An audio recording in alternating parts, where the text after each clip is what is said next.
Welcome to Surviving Society. Welcome to the third episode of the Poetics of Revolution. Today, Dr Manjeet Baruah and I discuss the work and legacy of Temsula Ao. Manjeet is an assistant professor at JN University in New Delhi, specializing in cultural history and Northeast Indian literature. He's the author of multiple books, most recently of Hunter, Peasant, Rebel, Colonialism and the British Assam Frontier, published last year by Routledge. So, Dr. Baruah, what first piqued your interest in the poet, novelist and ethnographer Temsula Ao? It goes back a little in time, in fact, my interest in Temsula Ao. So by the time we were, in fact, sort of already students, she was already an established writer, a very well-known writer. And in that sense, we were reading her works also. But by the time we went into research and so on, so one of the things which really interested me, not only Temsula Ao, but some of the other writers of our generation as well, is that I'm talking about, say, sometime around mid-2000s. So one of the frameworks which became very important while studying the region, and that was what is called conflict studies, peace and conflict studies, mainly dealing with situations, contemporary reality of the region and so on. So when one is trying to see things in terms of this particular field of study, peace and conflict studies, which was in the case of Northeast India, it seemed to me that the premise from which they start, or they would start analyzing a situation would be that the problem of identity. And this, I thought, was very interesting when compared to the writers, is because in the conflict studies framework, in a sense that identity as a political phenomenon and identity as an epistemic framework, as if it was sort of left fluid. So what would happen often in these studies is that it would begin with the problem of identity, but at the end, as if it is the future is also reiterated in the sense of identity. When this was happening, when we were sort of into our research and so on, and then when we see the writers, Temsula is one of them. There were others as well of our generation who was writing at that time. Temsula and Eastern Kiri from Nagaland, or Mamang Dai from Arunachal Pradesh, or Orupa Potongia from Assam, or Drupadi Bora from Assam, and so on and so forth.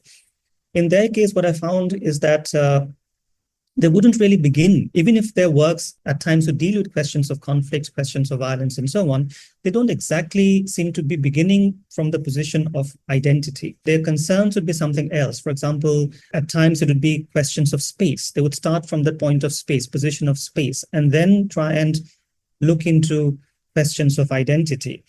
Or at times they would even begin with, say, positions of orality. For example, in the case of Mamang Dai or Eastern Kiri, they are some of the early novels. If they would like to write a historical novel on their communities, which are dating to the 19th century, then how would one write a historical novel when mainly we are dealing with 19th century situations, when we are dealing with an oral society or oral community?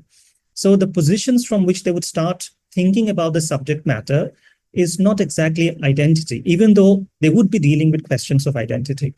So this sort of a difference which I found between, on the one hand, at that time, a very dominant intellectual framework of conflict studies or peace and conflict studies, and on the other hand, what the writers were writing and how they were entering into the subject matter, this also sort of kept this interest in me. Though until then, I had not really studied in a form of a research. I have not studied Temsula Ao or any of these writers, but this interest, this question was there in my mind. Specifically studying Temsula Ao, this also came as part of my teachings. So when I'm teaching history of literature and so on, so when we talk about contemporary literature, contemporary history of literature, then we would be dealing with some of these authors, and I would use existing studies on these authors and so on. In 2022, Temsula Ao passed away. And that was sometime in October, she passed away. And in December 2022, there was interaction which was organized by students of Ashoka University in Delhi, not Delhi, sorry, in NCR. And so one of the person was myself, along with a colleague of mine, who were interacting and giving a small talk and all that. It is in that context that I really began to seriously study on my own. How would I look at the writings of Temsula Ao? And the outcome of that small sort of interactive session that we had in the university was this essay which I wrote on motifs, texts, and representation. And I think one of the reasons why I was able to think of Temsula's writings from that point of view, from motifs, text, representation, and not really identity and so on, was because the way the writers of our generation, who were writing in the 90s and 2000s or thereafter in the 2010s and so on, how they had, I would believe that way, that they had sort of opened the way, or opened up, I mean to say, the way we can understand contemporary reality, understand culture, or even for that matter, understand politics and so on, as something more than what our dominant academic framework was telling us how to look at it. So it's not one factor, therefore, it is like several factors which eventually leads to an interest in studying Temsula Ao or writers of our generation. I'm trying to do that. I'm trying to work on something and extend that study now in a more complete sense. But this is, let's say, in short, the trajectory of my interest in writers like Temsula Ao. So to stick with identity a little bit, Temsula Ao focuses quite a lot on the question of tribe. How do you think this plays out, especially in relation to the notion of indigeneity? Are tribe and indigenous people the same for her? Especially I'm thinking about the Naga tribe or the Ao Naga tribe and Northeast indigeneity, which lots of people, especially political scientists and cultural studies folks have got very interested in at the moment. Yes. Temsula Ao mainly focuses on Nagas. Among Nagas, in fact, she has focused mainly on her community, her tribe, the Ao Naga tribe. And for her, I think at one level, yes, I mean, she is not making a distinction between tribe and indigenous. It is about indigeneity, it is about the indigenous community. But at the same time, I feel that when we study or when we read Temsula's writings and how she is dealing with this question of tribe, I also feel that she is not merely essentializing the tribe or essentializing the indigenous or essentializing the community. She is also, in a sense, historicizing the tribe or historicizing the community at the same time. And this is something we see perhaps in her works, in some of the other writers as well from the region's work of our contemporaries, that the challenge for them was that society is changing.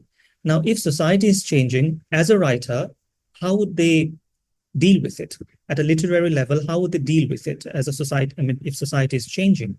So, for example, in Temsula, this is something which I had written about also in that particular short essay, that on the one hand, we find Temsula dealing with the sense of community or identity in terms of the idea of the essential community, right? She should work with certain motifs, in terms of clan, kinship, lineage, and so on. And on the other hand, these categories, I mean, clan, kinship, lineage, these are all different categories. And these categories are also mediated by certain other kinds of, let's say, categories, for example, class or urbanism, and so on and so forth. For, I think, Temsula, the important question was, if that is the reality, then how to understand that reality? Are we going to study it merely in the sense of the old framework of tradition versus modernity? Is that the framework to understand? Or there could be some other ways of understanding. And in her works, this is something which comes across in her poetry as well, that this is, of course, my reading of it, is that she was more looking into matters in terms of entanglement. That on the one hand, there are these, let's say, features or characteristics of quote unquote community, which have not gone away. They are still important, they're still relevant, because they still condition social relations. For example, in terms of clan or kinship or lineage and so on, they still condition social relations. They have not disappeared as a factor in social relations. But at the same time, new kinds of categories are also intervening or mediating. And therefore, what we have is a kind of an entanglement of the two situations, the kind of an entanglement. And I suppose the challenge for writers like her was how to represent that. For a writer, one has to devise certain literary techniques of representing that situation. So I think that was a challenge which many of them of their generation had faced. And in case of Temsula, my reading is that she worked with this alternative set or contrasting set of motifs, MOTIF motif, and then she would try and sort of show how one is actually mediating the other, or mediating the meaning of the other, basically, and how the meaning actually lies in not a set of motifs per se, but the meaning lies in the relationship between these sets of motifs. So the way to understand reality is to look into these relationships between these motives. And this is my way of looking at Temsula and how she's looking at questions of tribe or indigenous and so on. Yeah, so this is what I think. That's super interesting. Could you give us an example? For example, if we take many of our stories, which in fact it is one of our most well-known works, actually, These Hills Called Home. That's a collection of short stories. Or the same would be also seen in the case of our some of our poetry, for example, the Stones of Lungterok and so on. But if you just confine ourselves to the fiction, the short stories, so in Temsula's, the technique that should follow, whether it be in the case of stories like, say, The Night, where we are talking about a woman who is, who is pregnant out of wedlock, and what happens, and this is in a village context, right? So how do we deal with, how do we represent the situation at a literary level? So here, for example, you have one set of motives, which is about clan, kinship, lineage, and village, and factors or conditions like that. On the other hand, there are also this other set of motives. For example, what we would, let's say, call bourgeois. The class aspect, So those aspects are there. And then at the same time, you also have new kinds of ideas, which ultimately makes the father acknowledge the baby who is about to be born, and acknowledge give his name, basically. Now we are dealing with a patriarchal society, so the father would give a name and so on, which was very important. How does this relationship work out? That's something which the story is, I feel that is the basic technique of the story. There are also other stories. For example, another story would be The Jungle Major, which is another very interesting story. So here again, she works with these contrasting categories of, on the one hand, essential features of community, on the other hand, the idea of essential features of community, and on the other hand, you have the change, the difference that is coming in, and how the whole story, it can be seen as how these different sets are organized into a relation, and how when we look into this relationship, we can see what is, or make a sense of what is this reality. And what is important is that these stories are not dealing with contemporary in the sense of present times. The stories which are in that collection are dealing with 1950s and 1960s mainly. So what is important is that, again, going back to the question of tribe, indigenous, and so on, the change that she's talking about is not something which is just happening now. The change that she's talking about is something which is like 70 years older, and if it is happening in 1950s or 60s, it means the process must have started even earlier than that, right?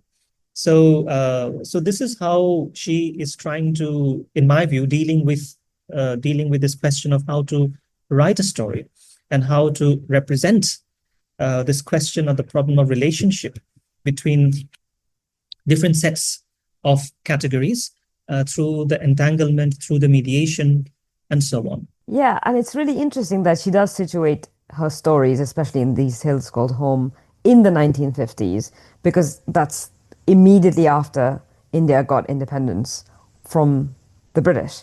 And because she deals with this question of modernity and tradition and identity and what's rooted and what's globalized, I was wondering if you could speak a little bit about how we situate Ao's writing. Is she part of the sort of post-colonial tradition? How does she deal with the question of colonialism and, in some ways, what she calls its inheritor, the Indian state? Ao's main focus is not so much on the state figures, whether it is a colonial state or whether it is the missionaries or whether it is the Indian state, the post-colonial Indian state. The state does figure in her stories, but I suppose what she's more keen about or more interested in is the people themselves. So, for example, this collection of stories, These Hills Called Home, it begins with that short note where she says that we should not forget what we have done to ourselves, and it is on that note that she's starting to narrate these stories. So ultimately, the state is there, whether it's a colonial state or whether Indian state, and its actions are there. and that she talks about it. But ultimately, it's also about what is it that we have become in the process? We, in the sense, like she's talking about the Naga society, of course, what is it that we have in our interactions with these factors? What is it that we have become in the process as a people, as a society? What has happened to our values? What has happened to our ideals, and so on? For example, two stories which comes out, which in fact have been seen as very sort of famous stories. One is The Last Song, which is dealing directly with the question of the state, the Indian state. But while dealing with the state, she's also dealing with, state in the 1950s. She's also dealing with how the social values of a society which has undergone a change. This deals with the question of burial, whether the mother and the daughter would find a proper burial, would be given a proper Christian burial, or they should be denied a Christian burial. And it is a point of debate coming from within the society itself, from the village itself. Right? The village elders are debating on it. So, and then, of course, another story would be Swaba, which is about, quote unquote, the quote unquote, the idiots. Swaba translates into, she put the idiot, the life of the idiot, So there again, the state is present, but at the same time, what have we become in the process of our interaction with the state? That, I think, she's in a sense, let's say, a humanist. I would rather look at it that way. And therefore, she's equally interested in knowing what we have become the people have become in the process. So this could be, if you're looking at in a more political sense of relationship with state, the phenomena of state, colonial, post-colonial, whatever. Possibly there would be other writers who have engaged with this in a different manner, perhaps in a more direct manner. But in Temsula's case, I think it is more at that level, that what have the Naga society itself become in the process of its encounter, in the process of its relationship with the phenomena of state. That's how I would look at it. Yeah, absolutely. I also think that she's quite cautious about how she deals with the question of the state. But she's quite critical also of the Indian state. She calls it an occupying army, etc. But she doesn't quite endorse the rebels wholeheartedly either. And she is really just dealing with almost the day-to-day reality of life on the ground for everyday people. And so there's a kind of contained nature to her work there. Do you think that makes her kind of limited or slightly constricted? People might call it identitarian or anti-globalization or anti-universalism. Do you read her as that? Or do you think actually what she says is quite expansive? It's just that her immediate concern remains her community and the Ao Nagas in particular. If one is looking for let's say, an ideological position in Temsula's writings, ideological position in the sense that we usually associate with a region like the Northeast, then it'll be difficult to find in a very clear-cut manner that ideological position. But I think the point from, if one wants to call it limitation, yes, one can call it limitation from that point of view, that from the ideological point of view. There would be other writers who would be far more categorical, at least at that level, at that ideological level, her contemporaries who are far more categorical about how to deal with it. But I suppose there's also another dimension to Temsula, and that is that this is what I feel from my reading of Temsula's writings, both poetry and the fictions, is that she's also working with this whole sense of, she's aware of the problem that characterizes the reality, the contemporary reality. But at the same time, she also seems to be working with this notion that is a way out of it, is to think or bring back a certain intellectual perspective or intellectual category, which was important in the, let's say, pre-modern times. And that is what is called wisdom. Wisdom is something which we usually associate with a moral, ethical world and so on. And I feel that in many of her fictions or her poetry and so on, as if she's also simultaneously trying to work with this notion that, is it something which can be addressed? Is it something which can be addressed by trying to bring back this thing that we seem to be losing touch with? That is this whole question of wisdom. This, in fact, occurred to me, this whole question of wisdom occurred to me, as students, we would read Bourdieu, right? I mean, Pierre Bourdieu, and especially one of his works, one of his early works, rather, Algeria 1960, where he's talking about a transformation of a tribal society to let's say a modern society, or what you would like to, Kabilas, basically. So there he is talking that one of the categories that changes in the process of this transition is how wisdom transforms into knowledge. In the traditional society, wisdom is important. In the modern society, knowledge becomes important. I mean, this is something which stayed in my mind, this point that Bourdieu had pointed out. And when one reads someone like Temsula, once again, going back to the stories like especially like Swaba, where this idiot who gets killed and so on, or other stories like the curfew man and all that. So it's as if she is working with this idea that one way of addressing reality is not merely going on with this question of ideology, but it could be about wisdom. And if we bring that back, what would the reality be like? I mean, Temsula, we can't read Temsula in search of a solution to a problem.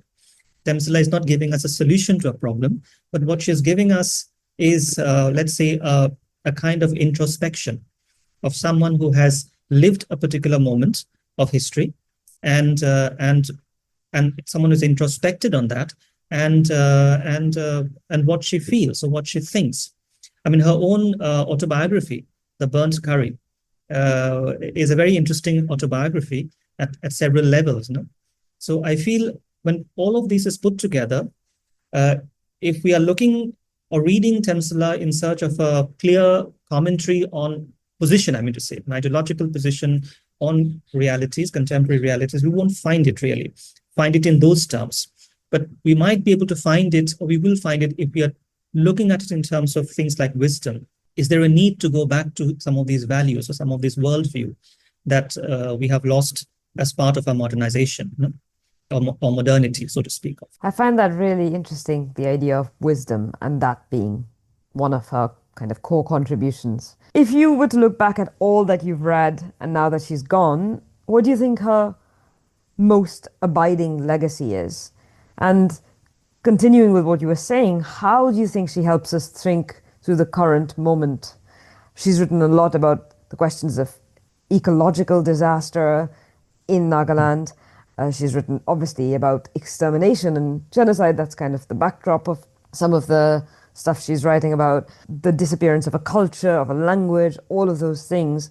And given that we're living through climate catastrophe, we're living through a televised genocide in Gaza, how would Temsula's thoughts help us guide and make sense of the current moment, would you say? I mean, at a region-specific level, if one has to think in terms of her legacy or her contribution, what she managed to do, I feel what she did through her writings and through her writings of different kinds of writings is that she opened up the different issues that one can discuss frankly.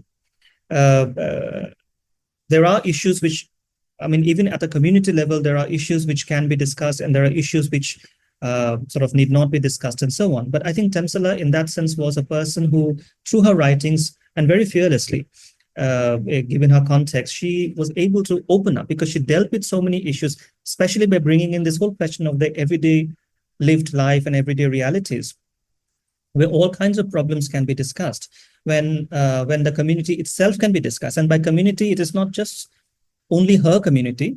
Community means it can be applied across several other communities as well in the region. So first of all, this opening up of discussing the community itself at multiple levels, the changes that it is going through, that I think is a very important contribution at a regional level. As far as the northeastern region is concerned. I mean, at her time, there were people who were doing it, but she would perhaps come across as one of the most frank writers who was able to do that. Another thing which I find very interesting is that, for example, if you look at matters in terms of borderland, I mean, borderland studies and borderland and so on, when we talk about borderlands and so on, of frontiers and borderlands and so on, is that this whole idea about in-betweenness, that we are dealing with people, we are dealing with societies or cultures, which is an in-between situation. In the case of Temsula, she is also dealing with situations when this border question comes up, and the fact of society being located in a borderland does come up in her writings. But the way she's dealing with it is not so much in the violence, all of that is there, but it is not so much in terms of the in-betweenness. But I suppose it's more in terms of that looking into as I had mentioned earlier, looking into the relationships first of all, figuring it out, what are the categories through which we are going to look or understand a subject matter, and then trying to see the relationship between these categories, the entanglements of meanings, the mediation of meanings, and so on. And when we see in that sense, we are not really seeing it in terms of in-betweenness so much. It is more about these relationships and how these relationships occur, take shape. Quite often they are factors which are coming in from outside, which are influencing, but it does not leave the people unchanged. It changes the people as well. And we need to find a way of analyzing that, or finding a way of discussing that. And that's the other thing which I find very interesting in her works. I mean, looking at borderland from this point of view, not only from the point of view of an in-between situation or in-betweenness and so on. Another sort of a legacy which I find is the one which I had just mentioned, as I felt, is this whole question of wisdom. I think more than other writers, I find it in Temsula more that she seems to be returning to this whole idea, though she has not used the word wisdom. I mean, it's not that she's using the word wisdom in as many words. Though in her poetry, I think she has, in a sense, tried to refer to it, certain values in terms of wisdom and so on. But otherwise, that I feel is something which is worth exploring. Even in our contemporary times, it's something worth exploring. I mean, this whole question of wisdom, what it would mean, what would be that moral, ethical world, which gives us a certain sense of direction. I mean, conflict is always there, identity is there, but despite all of this, what could be that moral, ethical world? That is another thing which I find very interesting. And ecology, yes. I mean, there are certain works which has dealt with Temsula Ao and the ecological concerns and so on. Those issues are there, ecological concerns are there. So overall, I think, besides the fact that she was a great writer, it's always a pleasure to read what she has written. Besides that fact, that she has sort of opened up these ways of looking at society, and society which is society or a region or contexts which are about conflict. Ultimately, it is about conflict, and this context is about conflict. But there are ways of looking at these questions of conflict, whether at an epistemic level or whether simply as a humanist. How would one look at these matters? This, I think, would be makes her works interesting. At least for me, it makes her works interesting, and it is in that sense I would see what could be the universal relevance of her works. I mean, I don't know what would have been her views on the current whatever is going on, but I think I have a feeling she would have tried to see things something along these lines. But ultimately, our sense of reality, we live in a world which has so many different things and so many different events taking place. But when we try to make sense of it, whatever else is going on around us, it has to come from somewhere which is deep inside our own experience as well. And this is something which I think Temsula has really worked with. But ultimately, whatever she is thinking, the way she's imagining the world, the way she's thinking about the world, it is coming from something, from her own deep experiences, and a deep experience which makes one see oneself as a human being and see others as human beings. So I think that's something which I find very interesting and striking about Temsula's works. And she had an enormously difficult childhood and life. And even when she deals, like you say, with the questions of violence, there's so much humanity and hope there. And that, I think, is definitely worth clinging on to. Thank you so much for joining us today, Dr. Baruah. It's been a real pleasure to talk to you. Thank you, Dr. Nivi. It is a pleasure speaking to you as well, and my best wishes for your research. Thank you for listening. This episode has been brought to you by Surviving Society Productions. To support our work, like, review and subscribe. Follow us on Instagram, Blue Sky, and Patreon.